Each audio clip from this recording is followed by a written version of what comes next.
I also want to just personally thank you for all you've done for the Jackson Center. I mean, you've really raised the consciousness level of the center, of your beliefs concerning some of Jackson's views and his willingness to take stands, which obviously even in the Barnett wasn't very popular with his president, who had appointed him at the Supreme Court. So thank you. Thanks to Phil Donahue. Thank you.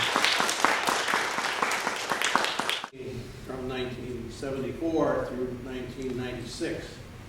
And in 1987, a man who's well known now because he wrote the Pulitzer Prize-winning biography of Oppenheimer. His name is Martin Sherwin, American Prometheus.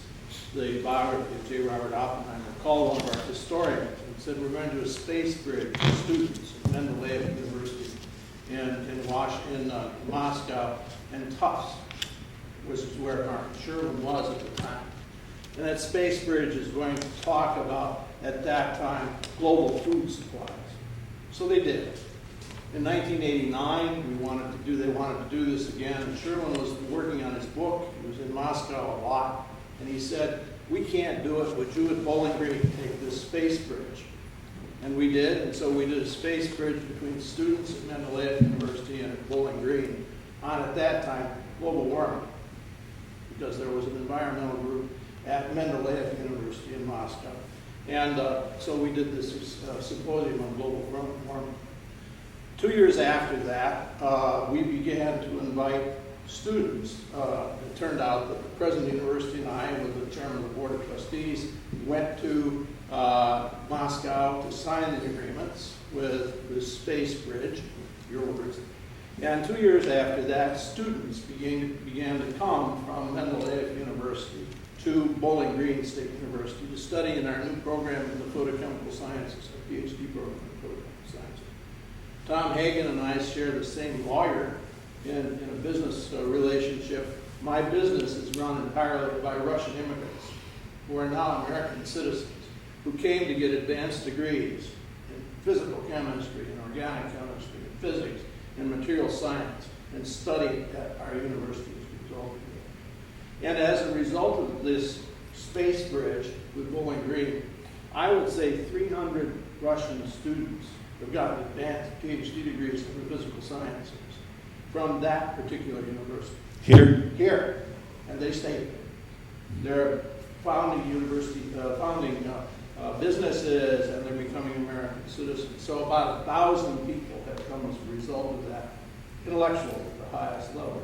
This is in the area of the United States where the congressperson at that time was still Delbert Latta, who never did vote for the impeachment of Richard Nixon. He was a member of the judiciary.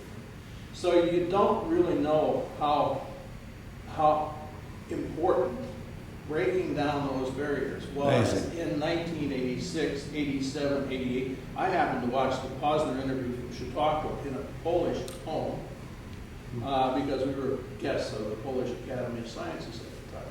So you don't really know how important these things are when we do them trying to just be people to people. And I had the same reaction that you did. I didn't realize that Russians were human beings. The Chautauqua exchange with the Soviet Union took place, I think, in 1986.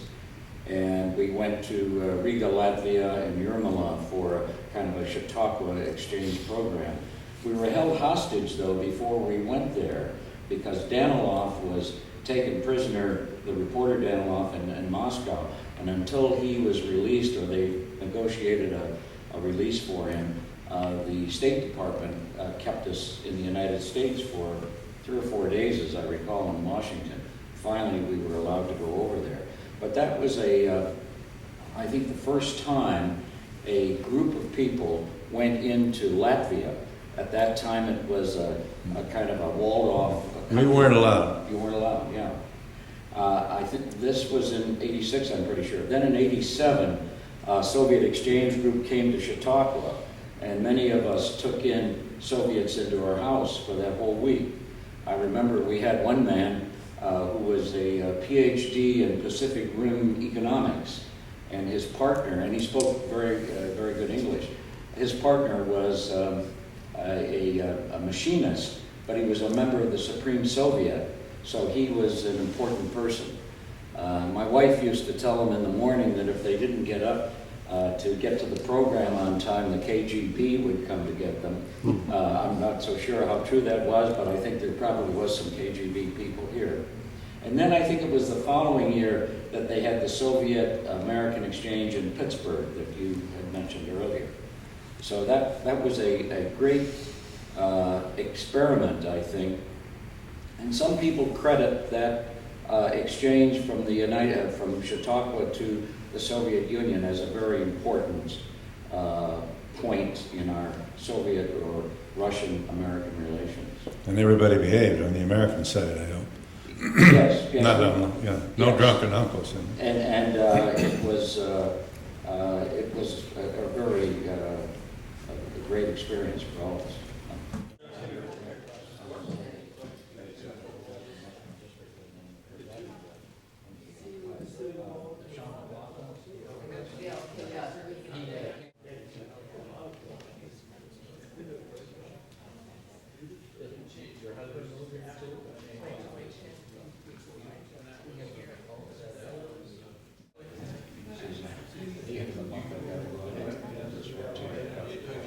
Did he grow up around?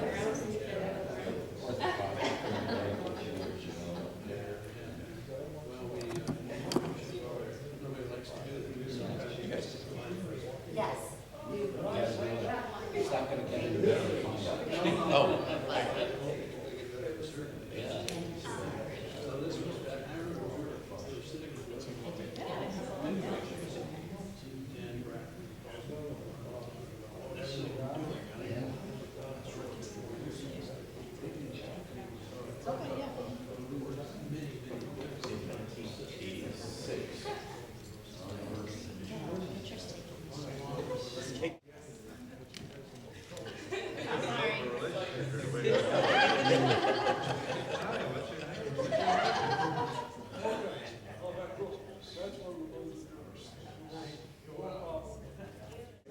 Okay, I got a ration. We got to walk with purpose.